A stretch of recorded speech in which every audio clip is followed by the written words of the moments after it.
everyone. Thanks for coming here today, and thanks for being here at our open house. We just figured we'd take, Rob and I have been talking about doing this presentation for a while in different capacities, and dialing it in and how we were going to do it and why we were going to do it is, you know, we have a lot of statistics, we have a lot of numbers, and we're like dialing it down to really what is most important and to get a point across to you guys hopefully in about 15 minutes. So that's why we chose this set of data. So my name is Ryan Clements. I've been skateboarding since 1985, and I started working in skateboarding in 1998. Before we started the border in 2013, I spent 15 years working in skate park in Tampa in all different capacities. And this is my business partner and lifelong friend, Rob Marinick. Howdy. I have about the same history in skateboarding as Ryan. I've been skateboarding my whole life. Mostly doing behind the scenes kind of work like IT, software development. I'm an accountant, and of course all about the numbers, which we're going to talk about a little bit today. So a little bit about our agency. We operate as one agency, but we have three divisions. We have the Border, where we do events and consulting. We have Platform, where we do design and build. And we have Excel, where we manage and represent clients. And a lot of you know what we do behind the scenes. Some of our clients, Mark Gonzalez, Jamie Foy, Shad Ware, Zion F's, most recently Miles Silvis. That's a big part of our business that's behind the scenes that a lot of people don't see. Why we're doing this presentation. So Rob has been tracking data since we started and before we started, even back when we were at Skate Park Tampa. And we always make a joke of like, what are we even gonna do with this? Why are we doing this? And I guess we don't realize, but a lot of time we're learning things and we see things that are happening and we don't realize we're learning it while it's happening. And then now we're putting it together to show you guys. So Rob has been tracking it at the Border for 12 years, 15 years prior to that at Skate Park at Tampa. And we notice when participation goes up a bit. We notice when it goes down a bit, and there's no cause for alarm. And this time around, it's gone down quite a bit in this past year in our all ages contest. So we started taking a closer look. And we're really started getting specific with all ages, all skills series that we call the Border series. And we just wanted to really dive in. So we took a bigger look at all the different contests that are going on around the world. And I'm going to turn it over to Rob to break that down for you. So we're starting with looking at some of the major contest series out there. Damn, which Ryan and I used to work with way back. Our own series and Skate Park Tampa, and just kind of looking at the numbers over the years. I'm starting with first analyzing the last 3 years. And I'm grabbing a couple of categories of things. So first we're looking at Damn. This is a contest that's like advanced level skating, like top AM type level. In the last 3 years, there's been 602 unique skaters in the Damn series. Roughly about 300 in 2022 and 2023, and a little bit of a drop in 2024. Then in that pool, I'm taking and figuring out who are the diehards. The diehards are the ones that have skated it every single year for the last 3 years. There's only 42 of those kids. This number is called the goners, and those are the people who skated it in 2022 that have never come back to skate another Damn. Where are they? What are they doing? Do they not like contests? Do they quit skating? I don't know. And then the last category we're looking at is new skaters in 2024 that are new to this contest series. That's 110, which is 18% of the unique participants in the last 3 years of the Damn series. Yeah, a couple things about Damn to note is, one, we purposely didn't do any stats on Tampa Am because there's a limit on that contest. So you're only going to get a certain amount of skaters in Tampa Am anyway. Also with Damn Am, there may be one extra contest a year, one less contest a year, and they're in different regions. So there's a lot of variables there on why we're seeing these numbers with Damn. And then next we're taking a look at Phoenix Am. This is a once a year contest, top AMs in obviously Phoenix, Arizona. In the last 3 years, they've had 375 unique skaters in that event. Roughly around 200 each year, stayed pretty steady. Kind of low on the number of diehards. There's only 46 kids who have skated Phoenix Am all 3 years, the last 3 years. 99 of those kids skated in 2022, never came back. And 79 is the newcomers number for Phoenix Am. That contest has been running, what, probably 25 years? Long time, yeah. And one thing to note of Phoenix Am, if you've ever been there, there is more spectators than any AM contest I've ever seen. There's a line all the way from the skate park around out to the road in the morning when you pull up, and they all pay to get in. Very interesting. Yeah, a ticketed event, just like Tampa AM. Yep. So next we're taking a look at a smaller contest that just started up a few years ago that is aspiring to be like Tampa Am, Dam Am, and Phoenix Am. This is in Myrtle Beach. Of course they're going to start out small. You know, that first year they had 75. They have 160 unique skaters that have skated it over these 3 years. They only have 10 diehards. 10 kids have skated it all 3 years. 48 out of that 160, 30% of them haven't come back to skate Myrtle Beach Am. What's up with that? And 35 are new for 2024 that are new to the Myrtle Beach Am. Yeah, a couple of things interesting about this one. That obviously is a big decline, all the way down to 55. But one thing that I ended up finding out today, talking about this already, is that was the same weekend as Helene Hurricane. Oh, so okay. that there is probably an answer on that. You know, why there's only 55 was in that region. And something else about this one is that it's similar to the border ram contest we used to do, but the other things that they're doing, and I don't know if you already mentioned this, Rob, they're running ads in Thrasher. They have a cash purse. Why are not more skaters going to this contest? Do they not know about it? We don't really know. They're checking all the boxes on what they should be doing to do it right. Yeah. And they're still getting a low turnout. So next we're going to take a look at, of course, World Skate, the large organization that's the path to the Olympics. Nothing super surprising here. Of course, a really high number of unique skaters, almost 800. And this pattern here of 270, then 628 in 2023, and then that much in 2024, of course, is the path to the Olympics and more people skating. Percentages on diehards, goners, and newcomers is about the same as the other contest series we're looking at.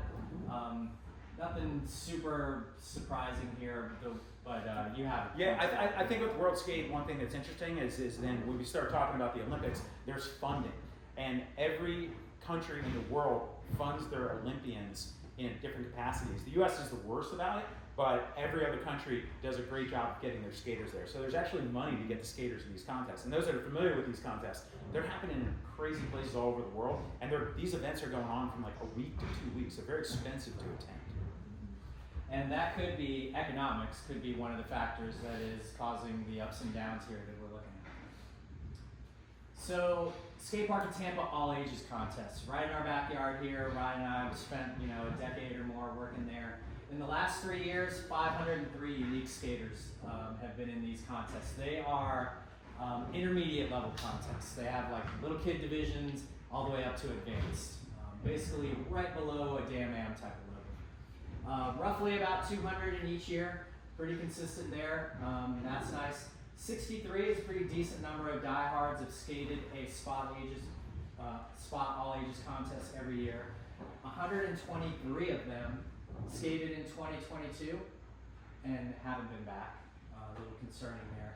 And pretty decent on the new skaters coming through. 28% of that 503, 141 skaters are new to all ages contests this year. So that's good. I think that's super good, and obviously we all know Skate Park Tampa is an institution, and we're talking 20 plus years of them doing the same consistent thing. So consistency is obviously important, and I feel like that's how they're able to create new skaters, even at this time when we see some falling off.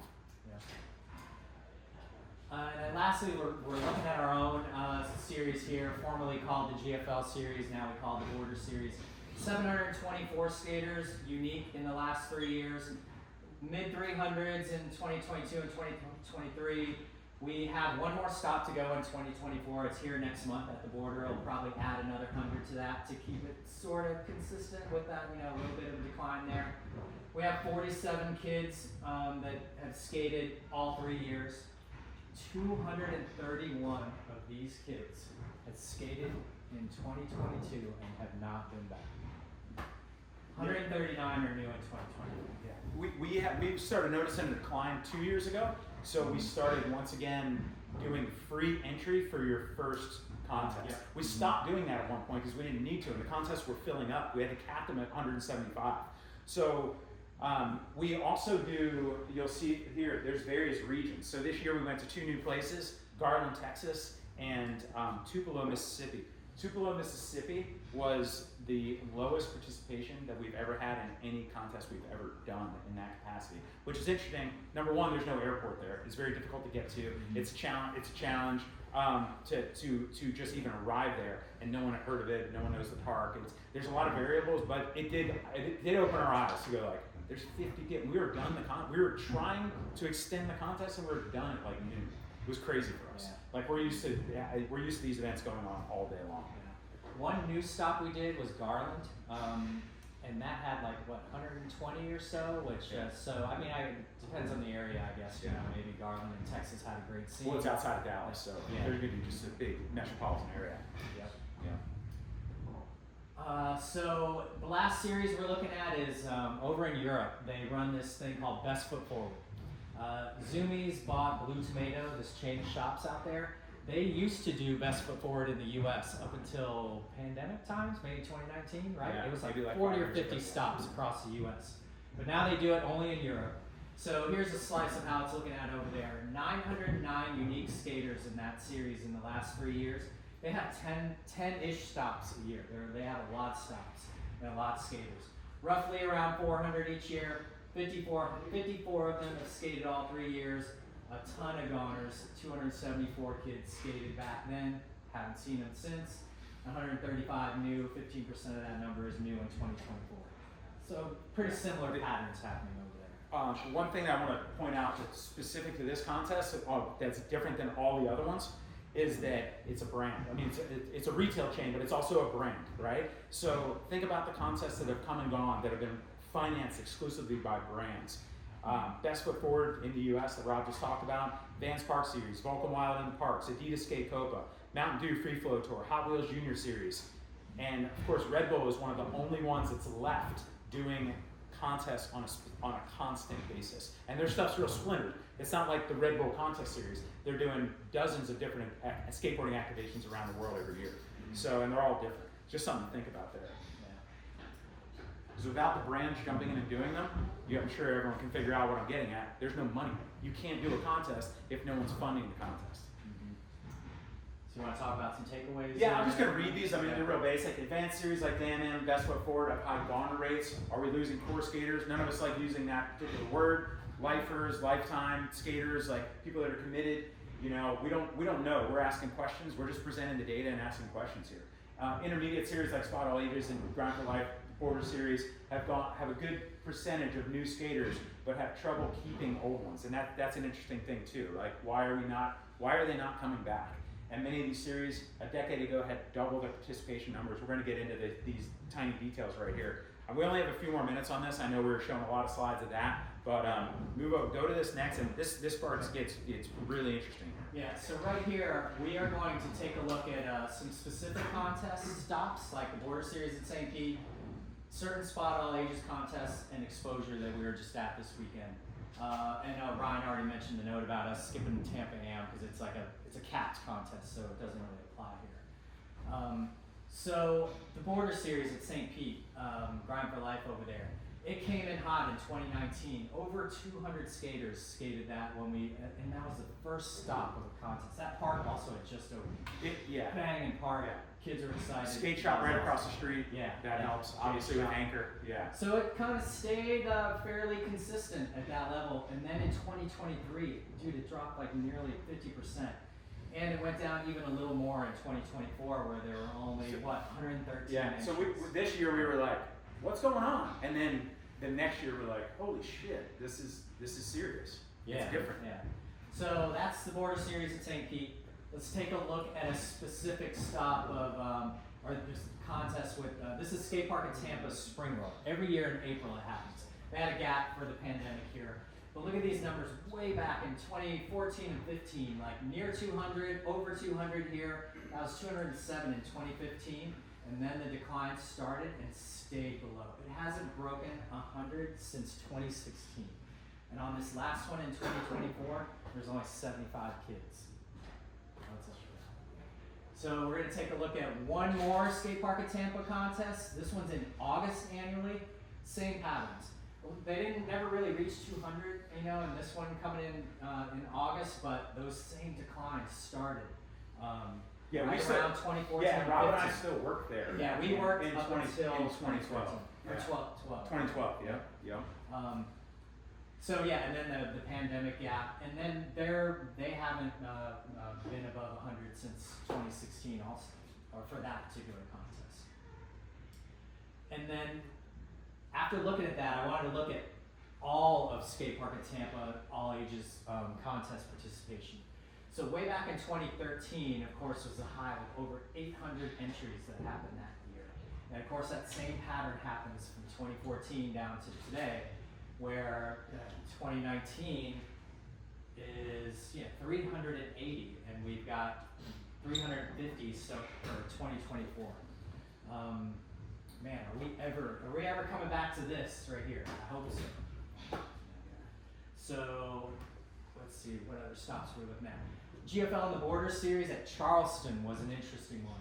We started that in 2021, and it blew our minds that a first stop contest, not in Florida, could bring in over 200 skaters. It was like, wow, the scene here is great. And then we immediately had this drop off in 2022, 23.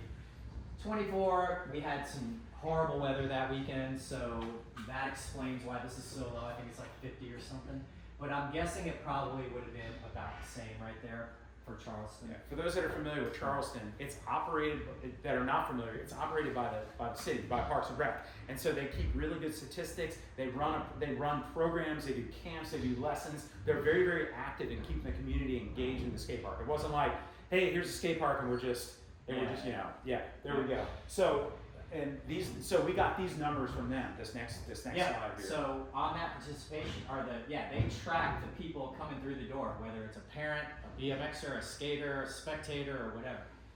They opened back in 2017 in March. Just under 30,000 people coming through the doors. Participants, and so that also includes scooters and inline and roller skates or whatever, but still participants. All wheeled sports coming through.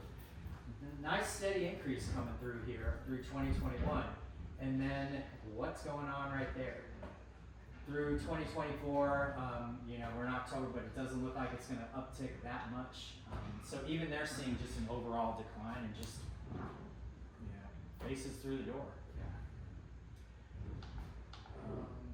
And then one last one, Exposure, which we were just at this weekend, helping out over there, has had some really interesting ups and downs. Started in 2014, a nice steady increase right here. This one, if you don't know, is the largest and most participated women's contest in the world. So we started seeing a little bit of declines, maybe right before the pandemic here, and especially in 2019. 2020 was the pandemic year, and that was a digital contest. We can almost exclude that little bump up right there. That was also the year of their highest purse. They didn't have a physical event to run, and Amelia, as generous as she is, basically took that money they saved without having a physical event and put it towards a purse. This is the highest. I think it was like 80 grand. Dude, it was crazy. Yeah. We're like 80,000 bucks. Yeah. It was a significant amount. So you got tons of entries there because anyone can enter digitally. So it started creeping back up in 2021 and 2022, but even right here, and then 2023 came and we're like, dude, what is happening? The same pattern in women's contests too? Like, what's going on up there?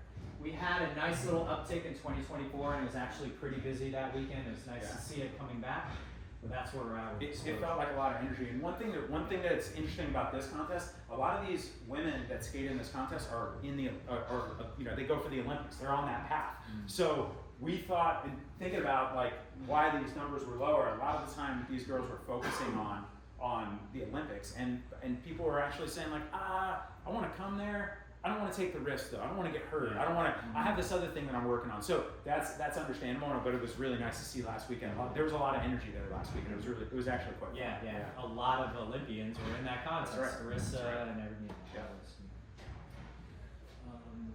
So yeah, it's like we didn't even we had this grand wrap up of this, and we don't even have that because we're just like, what's our agenda? Like we don't even necessarily know. We just know these statistics. We know these facts. Do contests need to evolve? Do they need to be different? Do they need to be more like sports? Do they need to be less like sports? Is it too subjective? It's just us thinking out loud on like, what is the future of it? Or is it just, or are we just going through another up and down where we're gonna get out of it and more kids are gonna get into skating, and 2 years from now we'll be laughing and be like, wow, we have 200 people on our contest again, this is great. But how come we never got to 300 people on our contest? How come we never got to 400? We always wondered that, even working in Spot, like, can we get more, how many more people can we do? Are all ages contests gonna have to be 2 days? It would be amazing if they had to be. And we've heard about groups like snowboarding groups that do these national championships that take a week to run because they have like 2,000 participants in them. Is skateboarding ever gonna get to that point? We're not even sure. And we have one more slide, right?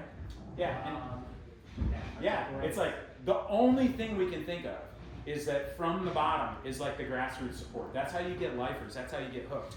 Rob and I have talked about this countless times, publicly, privately. We met at a contest. We've been friends since we were, I don't know, 35 years now. Yeah, 91.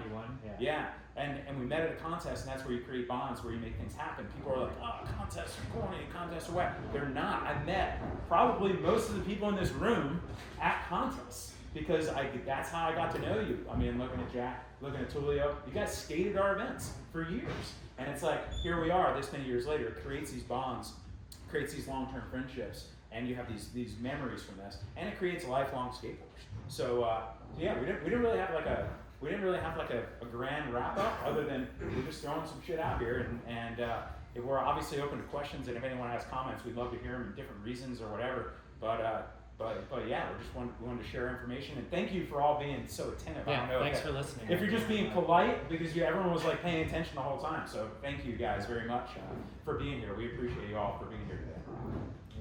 There you go. It's all right.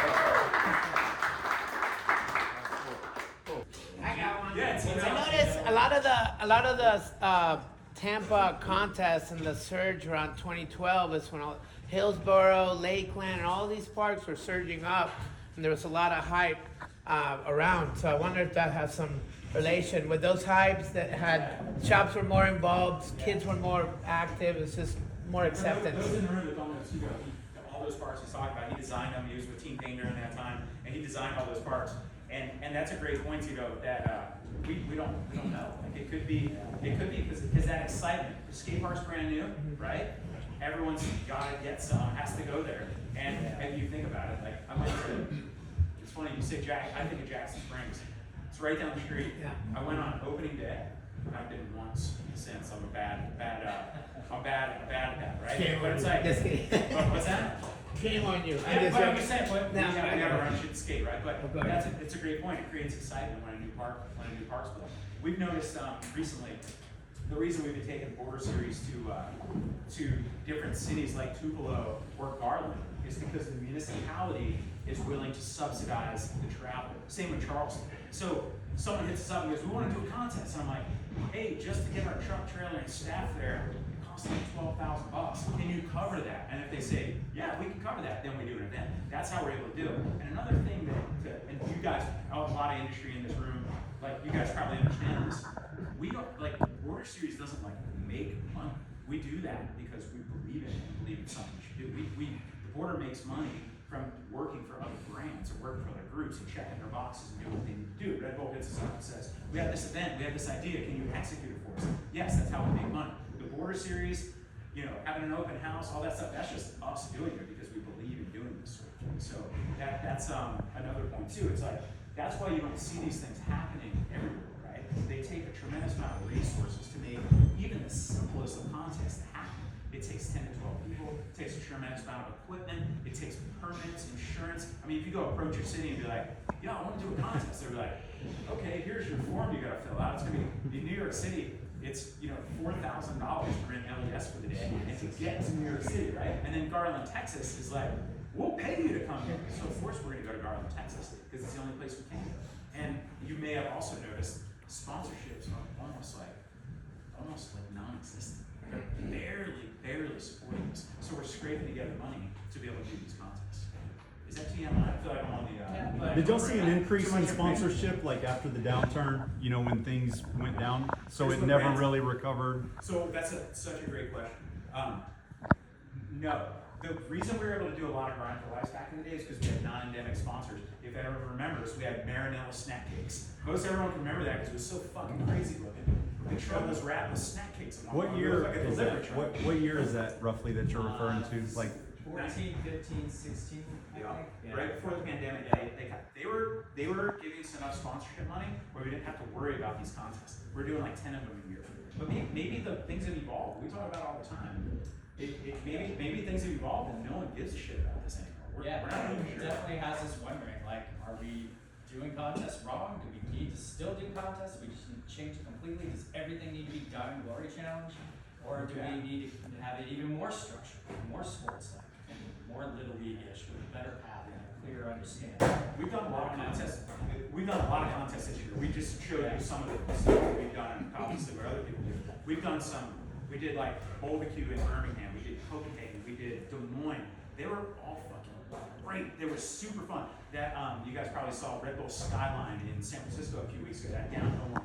And exciting participation, huge crowds, epic locations, like great contests.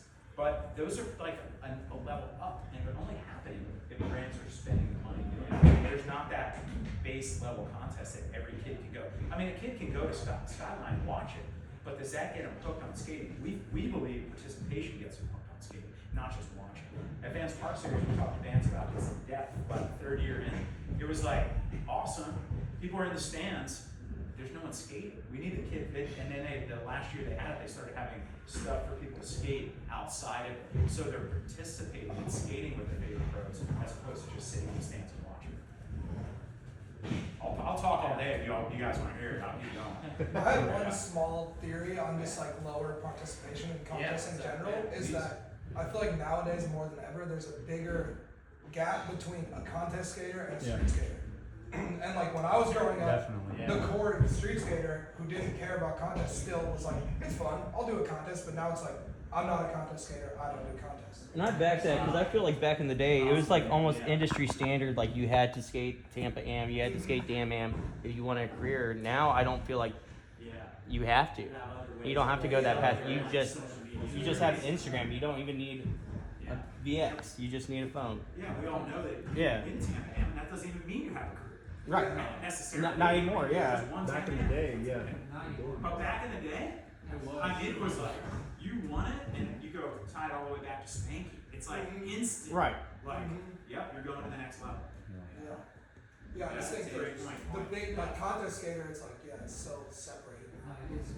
That's absolutely. There's very few that are doing both at one time. Yeah, there's Yeah. a few that can do it. Yeah, If you it's think very back few. then, one standout from third layer of days in Damn Man was, I remember Dylan Reeder used to always come to those contests. He Yeah. won one back then, he used to come. That one Damn Man at third layer was when we saw him grow up. It was like, holy shit, Dylan. You know, but yeah, It's like contests used to be that before Instagram. Yeah, it's like you would go there, and that's how you knew him. Yeah. You know, from that, you didn't know him socially. Mhm. So you share. Is the answer bringing a social aspect to contest? To your point, what needs to happen at the contest to make them excited to go to the contest? And not look at it as something that they're not involved in. Yeah, I don't know, because that's where I made 75% of my friends in skating was through contests. yeah. But yeah, I don't know what that would be to make that